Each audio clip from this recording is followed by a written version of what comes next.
You start by folding the shirt in half. Match up the side seams and the shoulders. And then you're going to mark the fold with a pin or a wonder clip for the back and the front. And then you open the shirt out again. And then match up the front and the back pins.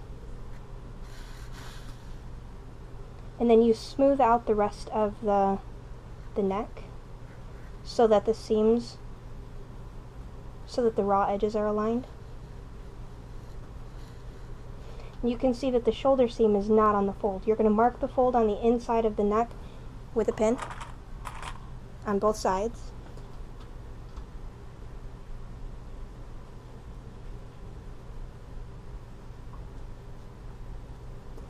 Now you have your neck quarter. We're going to do something similar to find the quarters of the arm, except you're going to start by deciding where you want the seam of the band to be. I want it to be here so it's less visible. So just for reference, I'm going to mark that. And then you smooth it out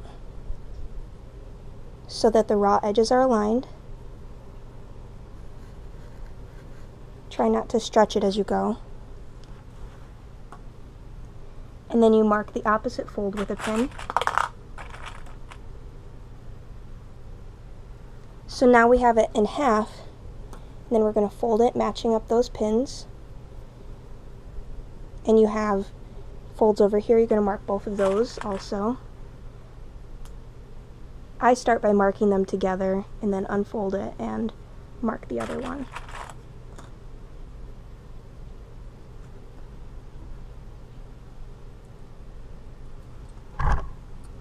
There, now you have the arm also quartered. And I'm just going to fold the shirt in half and transfer those pins over to the other side. Okay, now we have both the neck and the armholes quartered, and I'm going to show you how to quarter the bands. I learned this trick to make the top stitching more smooth and make it so there's less of a bump here at the seam. You fold the band in half, and on this seam right there you cut, trying not to cut the inner needle thread. Mine is gray, you can kind of see it there. That's going to make it so that when we fold this in half, we can flip the seam on either side so there's less bulk. So I have one half of the seam going one way and one going the other. And then I'm going to pin it just to hold it there. Line up the band so that the raw edges are even. And I'm just going to place pins randomly, and then later I'll make it so it's even quarters.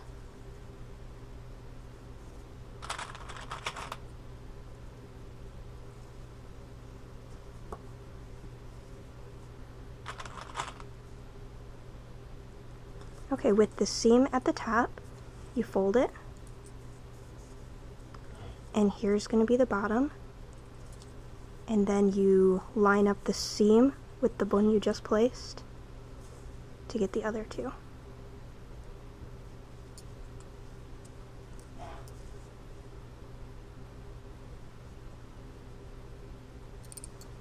There. We have a band that's evenly quartered. I'm just going to repeat that for the other. The seam of the neckband is going to go at the back, and the seam of the armband will be right here at the armband. Now that I have all three bands pinned on, I'm going to take it over to the serger, and I'll show you how I serge in the row. I'm starting with the neckband. I like to start with the band facing up and toward the seam, really close to the seam. Stretch the band just a little bit, and then hold it there. Take the pin off, lift up the presser foot, and line it up to the half-inch mark, and start serging. Okay, I just got to the seam, so I'm going to fix my shirt, restretch the band, make sure that all of the raw edges are lined up, and keep going.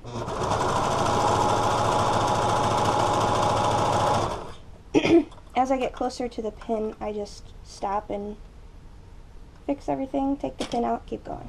I'm getting to where I started. Line up the raw edges and keep going. And you can see here where it cut off on an angle. I'm just going to keep lining it up with the 1/2 inch mark until I get to right here where it actually has cut off all that I need. Once you get to here, you want to make sure that your blade doesn't cut off the edge of these threads.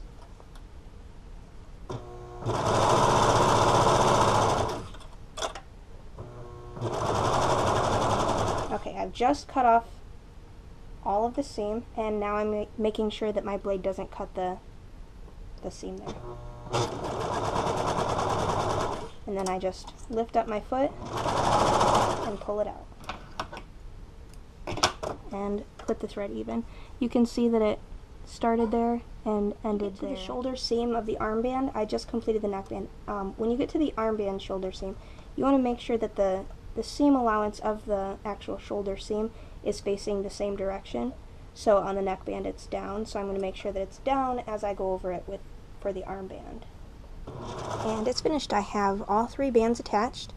As long as you quarter the arm and neck holes and the bands, and you stretch them to fit evenly as you're sewing, you shouldn't have any puckering at the shoulders or loose fabric here at the back. I'm going to press this in top stitch, and then it'll look even better. And here it is after top stitching.